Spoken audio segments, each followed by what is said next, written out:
بسم اللہ الرحمن الرحیم الصلاۃ والسلام علیک یا سیدی یا رسول اللہ وعلی آلک و صحابک یا حبیب اللہ۔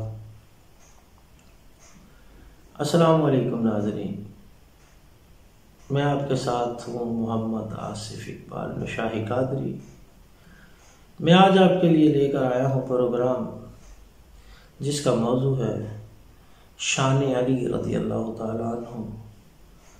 سرکار دو عالم صلی اللہ علیہ وآلہ وسلم کے اس پیارے ساتھی، پیارے بھائی، پیارے صحابی رضی اللہ تعالی عنہ نے بچپن میں ہی اسلام قبول فرمایا اور پھر ساری زندگی اپنی جان اور مال سے دین کی خدمت فرمائی اور سرکار دو عالم صلی اللہ علیہ وآلہ وسلم کے ساتھ ساتھ رہے۔ جنگ کا موقع ہو یا امن کا موقع ہو، کوئی بھی لمحہ ایسا نہیں ہے جہاں حضرت علی رضی اللہ تعالیٰ عنہ سرکار دو عالم صلی اللہ علیہ وسلم کے ساتھ موجود نظر نہیں آتے۔ تاریخ کے پس منظر میں، اسلام کے پس منظر میں تو میرے بھائی، آپ کی شان سرکار دو عالم صلی اللہ علیہ وآلہ وسلم نے اس طرح سے بڑھائی، اس طرح سے بیان فرمائی کہ مقام غدیر میں سرکار نے جب علی المرتضیٰ رضی اللہ تعالیٰ عنہ کا بازو پکڑا اور فرمایا کہ جس کا میں مولا اس کا علی مولا، مطلب آپ کو بھی سمجھ آ گیا، مجھے بھی آ گیا کہ جو مجھے مانتا ہے وہ علی کو مانے گا، یعنی جس کا میں مولا ہوں اس کا علی مولا ہے۔ اور ان کی شان سرکار دو عالم صلی اللہ علیہ وآلہ وسلم نے جنگ خندق میں ایک دفعہ پھر بیان فرمائی کہ جب آپ ابدی ود کے مقابلے میں جنگ لڑنے کے لیے جا رہے تھے تو سرکار دو عالم صلی اللہ علیہ وآلہ وسلم نے فرمایا کہ پورے کا پورا ایمان پورے کے پورے کفر سے لڑنے جا رہا ہے، یعنی کہ ادھر پورا ایمان اور ادھر پورا کفر ہے۔ تو آپ کی اتنی بڑی شان ہے۔ آپ فرمایا کرتے تھے کہ دل میں ایمان ایک نقطے کی مانند ہے، سفید نقطے کی مانند ہے۔ کس کی مانند ہے جی؟ ایک سفید نقطے کی مانند ہے، اور جو ایمان بڑھتا جاتا ہے یہ نقطہ سفید ہوتا جاتا ہے، زیادہ روشن ہوتا جاتا ہے، اس میں اور چمک آنی شروع ہو جاتی ہے اور چمک جاتا ہے۔ اور جب بندہ منافقت کرتا ہے، منافقت کی گہرائیوں میں گرتا جاتا ہے تو یہ نقطہ سیاہ ہوتا جاتا ہے، حتیٰ کہ پورے کا پورا دل سیاہ ہو جاتا ہے۔ اور جو بندہ منافقت کی طرف جاتا ہے، چلا جا رہا ہے، منافقت کیے جا رہا ہے، وہ نقطہ بڑھتا انسان کے پورے دل کو کالا کر دیتا ہے، انسان کے پورے دل کو کالا کر دیتا ہے۔ آپ سے کسی نے پوچھا کہ بتائیں کہ بے عیب کون ہے، بے عیب کون ہے؟ تو آپ نے بڑے خوبصورت جملے فرمائے، بہت ہی پیارا لفظ فرمائے کہ جس نے عقل کو اپنا امیر بنا لیا، جس نے عقل کو اپنا امیر بنا لیا، نصیحت کو اپنی لگام بنا لیا، اور صبر کو اپنا قائد بنا لیا، تقوی کو اپنا نگہبان بنا لیا، خوف خدا کو اپنا ساتھی بنا لیا، موت اور مصیبت کو اپنا دوست بنا لیا، وہ شخص بے عیب ہے۔ اس میں بڑی نکتے کی بات ہے، بڑا کمال۔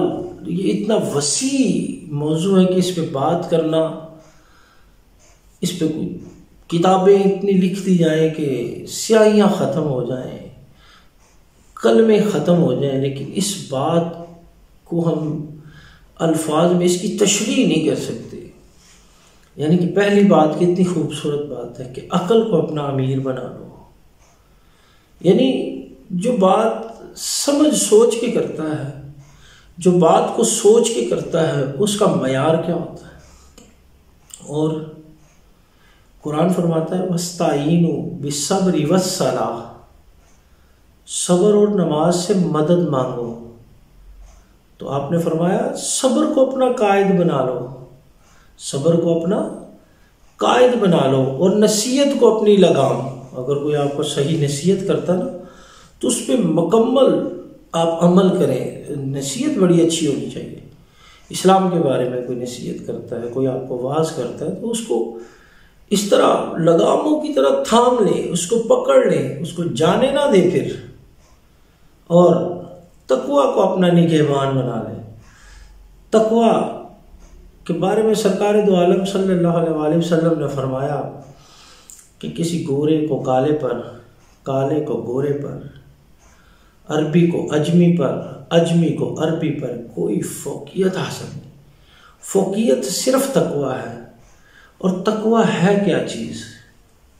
اللہ پر اتنا پختہ ایمان لانا کہ میرے والد محترم فرمایا کرتے تھے تقویٰ کے بارے میں، جناب پیر بابا محمد اقبال نشاہی قادری رحمۃ اللہ علیہ صاحب فرماتے تھے کہ بیٹا تقویٰ یہ ہے، مجھے انہوں نے نصیحت فرمائی کہ بیٹا تقویٰ یہ ہے کہ تمہیں الٹا لٹکایا جائے، اور تمہاری زندگی، یعنی کہ تم ابھی زندہ ہو تو لوگ تمہاری کھال اتار رہے ہوں، اور یہ پوچھیں کہ اگر تمہارا رب ہوتا تو تمہیں بچا لیتا۔ اگر تمہارے منہ سے یا تمہارے دل سے، اور تم نے اگر یہ سوچ بھی لیا ہاں یہ صحیح کہہ رہا ہے، تو تمہارا ایمان چلا جائے گا، تم کفر میں داخل ہو جاؤ۔ بلکہ تم نے یہاں یہ سوچنا ہے کہ میرے رب کی رضا ہی اس بات میں ہے، میرے رب کی رضا ہی اس بات میں ہے کہ میرا رب مجھ سے راضی ہو جائے۔ کھال جاتی ہے تو جائے، جان جاتی ہے تو جائے، جان تو ویسے بھی جانی ہے، ایک دفعہ سرکار پہ بار دیں۔ وہ بڑا کمال شعر کا مفہوم ہے کہ سرکار پہ ایک دفعہ جان بار دیں، جانی تو ہے ہی، ویسے بھی تو مرنا ہی ہے نا، تو کیوں نہ سرکار کی عظمت پہ قربان ہو جائیں، کیوں نہ ان کی شان بیان کرتے ہوئے دنیا سے چلے جائیں۔ تو اگلی بات آپ نے بڑی کمال فرمائی کہ خوف خدا کو اپنا ساتھی بناؤ، یعنی اللہ کے سوا کسی سے نہ ڈرو۔ اللہ اتنا بہترین نگہبان ہے، اللہ اتنا رحم کرنے والا ہے، رحیم ہے، کریم ہے، وحدہ لا شریک ہے۔ قل هو اللہ احد اللہ الصمد لم یلد ولم یولد ولم یکن لہ کفوا احد۔ یہ اس کی شان ہے کہ وہ اکیلا ہے، واحد ہے، اس کا کوئی ہمسر نہیں، نہ وہ کسی کا بیٹا ہے، نہ وہ کسی کا باپ ہے، نہ اس نے کسی کو جنا، نہ وہ کسی سے جنا گیا۔ تو بات تقوی کی ہو رہی تھی۔ تقوی یہ ہے کہ اللہ پر اتنا پکا ایمان ہونا کہ کچھ بھی ہو جائے دل میں گمان بھی نہ آئے، ایک گمان تک کا ذرہ تک دل میں نہ آئے کہ ہائے یہ ہمارے ساتھ کیا ہو رہا ہے۔ بس یہی سوچنا ہے کہ یہ میرے رب کی رضا ہے۔ اور آگے فرمایا کہ موت اور مصیبت کو ہم دو ہی جگہوں سے بھاگتے ہیں، ایک موت سے بھاگ رہے ہیں اور ایک مصیبتوں سے بھاگ رہے ہیں۔ تو آپ نے فرمایا ان کو اپنا دوست بنا لو، ان کے موت کو یاد کرو۔ قبر آپ کو دن میں کتنی دفعہ یاد کرتی ہے، لیکن ہم اگر قبر کو کبھی یاد کرنا چاہتے ہی نہیں، ہم تو کہتے ہیں بس جس کا جنازہ تھا، جس کو دفنا دیا، بس اسی نے مرنا تھا، اس کے علاوہ تو اب کوئی مرنے والا ہے ہی نہیں، ہمیں تو موت آنی ہی نہیں ہے، ہم یہ سمجھتے ہیں۔ تو بھائی مصیبت جب آتی ہے تو ہم اللہ اللہ شروع کر دیتے ہیں، جیسے ہی چلی جاتی تو اپنی خوبیاں بیان کرنا شروع کر دیتے ہیں، میں نے ایسے کیا، میں نے ایسے کیا، اور میں نے یہ کیا، میں نے وہ کیا۔ اور جب کبھی اتنی سی ناخن برابر بھی مصیبت آ جائے تو پھر اللہ سے گلے۔ میرے والد محترم حضرت پیر بابا محمد اقبال نشاہی قادری فرمایا کرتے تھے کہ ہم اللہ کی کسی نعمت کا شکر ادا نہیں کر سکتے۔ وہ قرآن نے بھی فرما دیا کہ تم اللہ کی کون کون سی نعمتوں کو جھٹلاؤ گے۔ ہم تو بس اس سے عاجزی کر سکتے ہیں کہ اللہ ہم تیری نعمتوں کا شکر ادا نہیں کر سکتے، کہ جو تو نے دیا ہے یہ تیرا کرم ہے، یہ تیرا فیض ہے مالک، یہ تیری رحمت ہے۔ ہم تیری رحمتوں کا شکر ادا کرتے ہیں، اور شکر ادا کرنے کا حق بھی ہم ادا نہیں کر سکتے۔ ہم میں کیا مجال ہے، بس اس کی مہربانی ہے کہ جب ہم الحمدللہ کہتے ہیں تو وہ سن لیتا ہے، وہ ہمیں بخش دیتا ہے کہ یہ میرا بندہ ہے، میری نعمتوں کا شکر ادا کر رہا ہے، خوش ہو جاتا ہے اللہ۔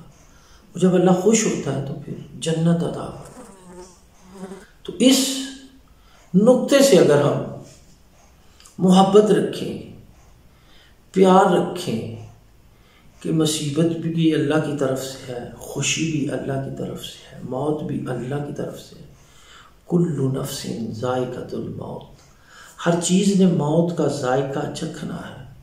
اور جب ہم نے موت کا ذائقہ چکھنا ہے تو پھر موت کا خوف کیا؟ خوف ہونا چاہیے صرف اللہ کا۔ کس کا؟ اللہ کا۔ ہائے، غوث اعظم رضی اللہ تعالیٰ عنہ فرماتے ہیں کہ جب اللہ کسی کے دل میں گھر کرتا ہے، اللہ کسی کے دل میں رہتا ہے، تو سب سے پہلے اس دل کے بتوں کو توڑ دیتا ہے، اس دل کے بتوں کو توڑتا ہے، اور اس میں پھر خود سما جاتا ہے۔ اور جس دل میں خود سما جائے وہ دل پھر کیا دل ہوگا۔ اور کہتے ہیں کہ اس کا مکان کوئی نہیں، وہ لا مکان ہے۔ تو مومن کے دل میں تو وہ رہتا ہے، فرماتا ہے کہ میں تیری شہ رگ سے بھی زیادہ قریب ہوں۔ افسوس کہ ہم سمجھتے نہیں کہ شہ رگ کیا ہے۔ اور اسی خوف نے ہمیں، یعنی کہ موت کے خوف سے بھاگ رہے ہیں، دوڑ رہے ہیں، لیکن پھر اس جہاں سے تو نکل سکتے نہیں۔ ہم میں تو یہ طاقت ہی نہیں کہ اس جہاں سے نکل جائیں، ہم میں تو یہ طاقت ہی نہیں کہ اس کی رضا کے بغیر ایک سانس بھی لے لیں۔ کبھی کبھی ہم نے دیکھا ایسی موت آتی ہے کہ لقمہ ابھی منہ میں ہوتا ہے تو بندے کی جان نکل جاتی ہے۔ اللہ نہیں چاہتا کہ یہ رزق تمہارے حلق کے نیچے اتر جائے، تو وہ اترنے بھی نہیں دیتا۔ پوچھتے ہیں کسی سے، بھائی اس کو کیا ہوا تھا؟ جی بس سوتا ہی سو گیا۔ موت انسان کو تلاش کرتی رہتی ہے، تلاش کرتی رہتی ہے۔ ہم رزق کی طرف بھاگ رہے ہیں تو رزق ہمیں اس طرح تلاش کرتا ہے جس طرح موت بندے کو تلاش کرتی ہے۔ ہم نے اپنی بخشش کروانی ہے اللہ اور اس کے رسول سے محبت کر کے، اللہ کے بندوں سے محبت کر کے، اللہ کے بندوں سے صلہ رحمی کر کے۔ تو ہم تو دولت کے پیچھے بھاگ رہے ہیں۔ تو مولا علی فرماتے ہیں کہ ان کے بارے میں بڑا مشہور ہے یہ بات کہ آپ ایک دفعہ خزانے کے دروازے پہ کھڑے ہوئے اور فرمانے لگے، اے دولت، اے خزانے، اے دنیا کے مال و دولت، جا میرے سوا کسی اور کو دھوکہ دے۔ آئے ہائے ہائے، آپ کی بے نیازی کا کیا عالم ہوگا کہ خزانوں پہ کھڑے ہو کے بھی فرما رہے ہیں تو بیکار ہے میرے لیے۔ مطلب یہ ہوا کہ رب پر یقین ہے، رب کو ماننے والے ہیں، ان کا خوف دل میں ہے۔ جب نماز کا وقت ہوتا تو آپ کا جسم کانپتا، آپ کا رنگ زرد پڑ جاتا، لوگ پوچھتے کہ یہ کیا عالم ہے، تو آپ فرماتے کہ میرا رنگ اس لیے اس طرح ہو جاتا ہے کہ شاید میں اس چیز کا حق ادا نہ کر سکوں۔ اگر اللہ اس کلام کو، مطلب یہ ہوا کہ اللہ اگر اس کلام کو پہاڑوں پر نازل فرماتا تو وہ بھی ریزہ ریزہ ہو جاتا۔ آپ فرماتے ہیں پہاڑوں نے بھی اس چیز کا وزن اٹھانے سے انکار کر دیا کہ اللہ ہم پہ یہ وزن نہ ڈال۔ تو فرماتے ہیں کہ پتہ نہیں میں اس کا حق ادا کر سکوں کہ نہ کر سکوں۔ آپ کی خوف و رجا کا یہ عالم ہے، اور محبت رسول سے ایسے سرشار ہیں کہ اس کا بیان کرنا میرے لیے بڑا مشکل ہے، کیونکہ لفظ میرے پاس وہ ہے نہیں، کیونکہ بقول شاعر مفہوم ہے شعر کا کہ اے اللہ ہم تیری بے وضو تیری گفتگو نہیں کرتے۔ تو